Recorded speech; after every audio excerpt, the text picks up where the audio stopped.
Hello students, my self खुशबू खान। आज मैं आपको न्यूट्रिशन एंड डाइजेशन टॉपिक पढ़ाऊँगी। देखिए, न्यूट्रिशन समझने से पहले हमें ये पढ़ना होगा कि हम जो खाना खाते हैं, हम ईट करते हैं, तो वो पोषक पदार्थ क्या होते हैं। पोषक पदार्थ वो होते हैं जो हमारी बॉडी को एनर्जी देते हैं, हमारी बॉडी की ग्रोथ करते हैं, हमारी बॉडी की मेटाबॉलिक एक्टिविटी को कंट्रोल करते हैं। ठीक है, वो सब पोषक तत्वों में आता है। ठीक है, और उन्हें बाहर से लेना, ईट करना, डाइजेशन की प्रोसेस करना, ठीक है, वो हमारा न्यूट्रिशन कहलाता है। अब देखिए, डाइजेशन में क्या आता है, जो हमने पोषक तत्वों को जैसे हम खाना खाते हैं, ठीक है। अब हमने रॉ मटेरियल लिया, जैसे लार्ज मॉलिक्यूल्स होते हैं, वो फिर क्या होता है, धीरे धीरे उस पर एंजाइम्स पार्टिसिपेट करते हैं। अब वो एंजाइम्स क्या करते हैं, उस लार्ज मॉलिक्यूल को छोटे छोटे मॉलिक्यूल्स में, मतलब कि लार्ज, ठीक है, लार्ज मैक्रोमोलिक्यूल्स को छोटे छोटे मॉलिक्यूल्स में कन्वर्ट कर देते हैं। तो उससे क्या होता है, जो हमारी बॉडी के लिए आवश्यक तत्व होते हैं, वो हमारी बॉडी के जो हमारा स्मॉल इंटेस्टाइन होती है उसमें मिलाए होते हैं, उसके थ्रू एब्जॉर्ब कर लिया जाता है। तो डाइजेशन यही प्रोसेस होती है। ठीक है, जैसे कि हमने खाना ईट किया, ईट करने के बाद में जो सेलेक्टेड मॉलिक्यूल होते हैं वो हमारी बॉडी के थ्रू एब्जॉर्ब हो जाते हैं, और जो यूज़फुल मॉलिक्यूल्स नहीं होते या यूज़फुल पार्ट नहीं होता, वो बॉडी के थ्रू, हमारे फीसेस के थ्रू, एनस के थ्रू, ठीक है, बॉडी के वेस्ट के रूप में बाहर निकल जाता है। अब देखिए, न्यूट्रिशन क्या आता है, पोषण क्या होता है। देखिए, बेसिकली आप देखना, अर्थ पे दो ही तरह के ऑर्गेनिज्म होते हैं। एक तो वो जो अपना खाना खुद बना सकते हैं, और एक वो जो अपना खाना खुद नहीं बना सकते।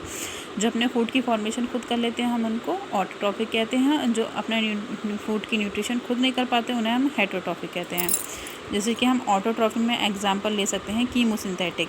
ठीक है, ये इसमें क्या आता है, ये हाइड्रोजन सल्फाइड गैस तथा CO2 से पोषक पदार्थों का संश्लेषण करते हैं, और इसके लिए आवश्यक ऊर्जा कुछ पोषक पदार्थों के, ठीक है, एनारोबिक ऑक्सीडेशन, है ना, या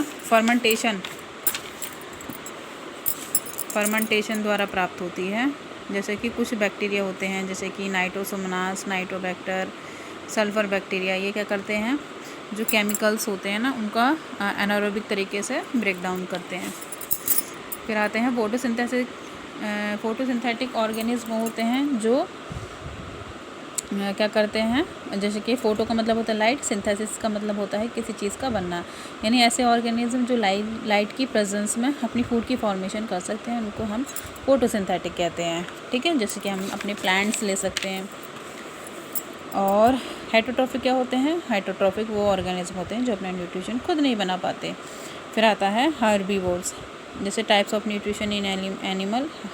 हर्बीवोर्स क्या होते हैं, जो प्लांट को ईट करते हैं। कार्निवोर्स कौन होते हैं, जो मांस मच्छी को ईट करते हैं। ओमनीवोर्स में आते हैं, जो प्लांट और एनिमल दोनों को ईट करते हैं। ठीक है, बाकी सैप्रोबायोटिक क्या होते हैं, जो गली सड़ी चीज़ों से अपनी न्यूट्रिशन लेते हैं। और पैरासाइटिक क्या होते हैं, पैरासाइट वो होते हैं ऐसे ऑर्गेनिज्म जो किसी होस्ट पर ग्रोथ करते हैं, है ना, उससे अपना न्यूट्रिशन लेते हैं, और बदले में क्या करते हैं, उस होस्ट को नुकसान करते हैं। तो ऐसे ऑर्गेनिज्म को हम पैरासिटिक कहते हैं।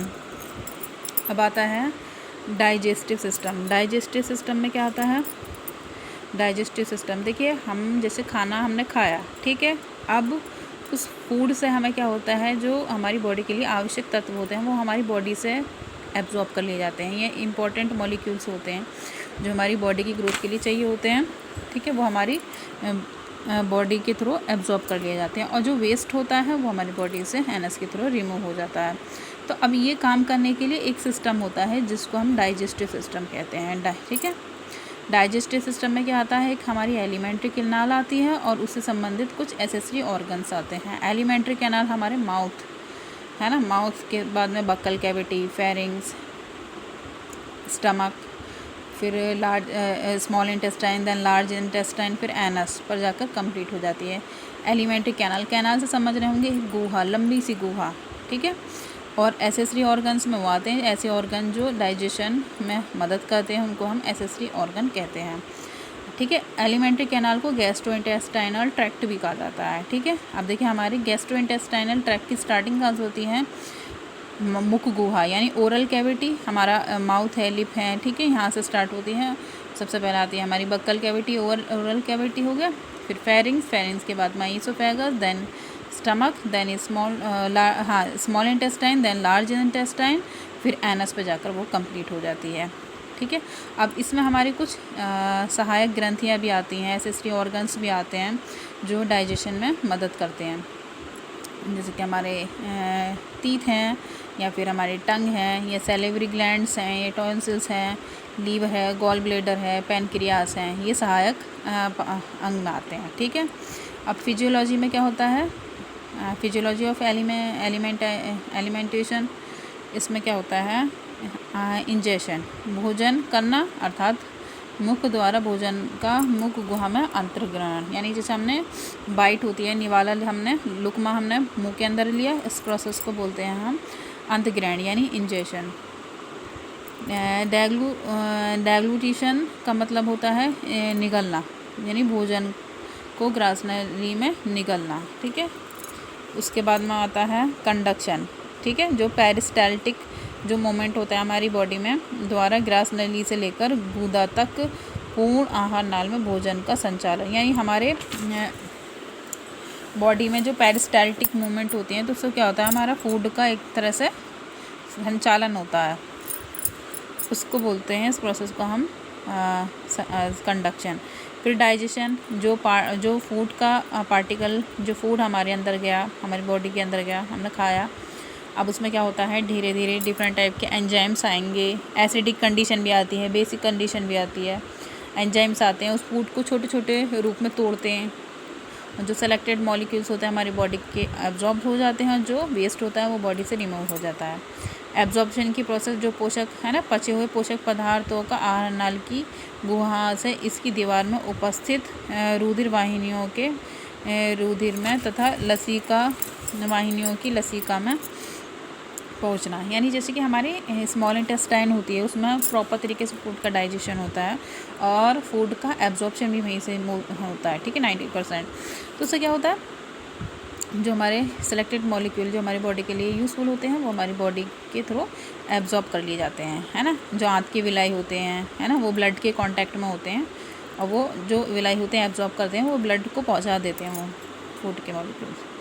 फिर होता है डिफेक्शन, यानी जो चीज़ हमारी बॉडी में वेस्ट होती है वो फीसेस के रूप में बॉडी से बाहर कर दी जाती है। तो ये चीज़ आती है हमारे पूरे डाइजेस्टिव सिस्टम में। ये तो मैंने आपको थोड़ा सा ओवरव्यू बताया, अब मैं आपको धीरे धीरे आगे चलकर इसको और प्रॉपर तरीके से पढ़ाऊँगी, क्योंकि ये टॉपिक हमारे टीजीटी पीजीटी एग्ज़ाम के पर्पज़ से काफ़ी इम्पोर्टेंट है। अब देखिए, nutrients needed by animals and man. अब हमारे फूड के न्यूट्रिएंट्स क्या क्या होते हैं, ठीक है, जैसे कार्बोहाइड्रेट है, प्रोटीन है, कार्बोहाइड्रेट से हमें एनर्जी मिलती है, प्रोटीन हमारी बॉडी की जो टूट फूट मरम्मत ग्रोथ वगैरह होती है वो उससे होती है, लिपिड्स हैं, न्यूक्लिक एसिड्स है, वाटर है, मिनरल्स हैं, है ना, वाइटामिन्स हैं। अब देखिए, जो वाटर और मिनरल्स आते हैं वो हमारे आते हैं अकार्बनिक होते हैं, ठीक है, और बाकी के जो सारे यानी वाटर और मिनरल्स वो होते हैं अकार्बनिक, बाकी सब कार्बनिक होते हैं। अब देखिए, सबसे पहले पढ़ते हैं हम फ्यूल सब्सटेंसेस और एनर्जी प्रोड्यूसर, यानी हमारी बॉडी को एनर्जी कौन देते हैं, हमारी बॉडी को एनर्जी कार्बोहाइड्रेट और फैट्स, यानी हम इन दोनों से हमें मिलती है। देखिए, एक चीज़ याद रखना जो टीजीटी पीजीटी एग्ज़ाम में काफ़ी पूछा जाता है, सबसे ज़्यादा हमारी बॉडी को एनर्जी हमें फैट से मिलती है, ठीक है। अब हम आगे बढ़ते हैं। अब आता है बॉडी बिल्डर, यानी हमारी बॉडी की जो पूरी बिल्डिंग होती है ना, बॉडी होती है, वो किस तरह से बनती है, वो किस चीज़ से बनती है, वो बनती है हमारी प्रोटीन से। यानी हम देखें, हमारे हेयर हैं वो भी प्रोटीन के बने हैं, हमारी स्किन है, हमारी मसल्स हैं, ये सब प्रोटीन की, मतलब हमारी पूरी जो बॉडी की बिल्डिंग है देखना, वो हमारी प्रोटीन से बनती है। अब देखिए, मेटाबॉलिक रेगुलेटर में वाइटामिन्स, वाटर और मिनरल सॉल्ट आते हैं, ठीक है, जो हमारी बॉडी की मेटाबॉलिक प्रोसेस होती हैं। मेटाबॉलिक प्रोसेस समझ रहे हैं ना, यानी बॉडी में होने वाली कोई भी केमिकल रिएक्शंस को कंट्रोल करने में ये पार्टिसिपेट करते हैं। मेटाबॉलिक प्रोसेस दो तरह की होती है, एनाबॉलिक और कैटाबॉलिक। एनाबॉलिक में कोई चीज़ बनती है और कैटाबॉलिक में वो चीज़ टूटती है। इसको मैं आपको और डिटेल में बताऊंगी कि मेटाबॉलिक होता क्या है। बेसिकली ये याद रखे चलिए कि मेटाबॉलिक की दो प्रोसेस होती हैं, कैटाबॉलिक और एक एनाबॉलिक।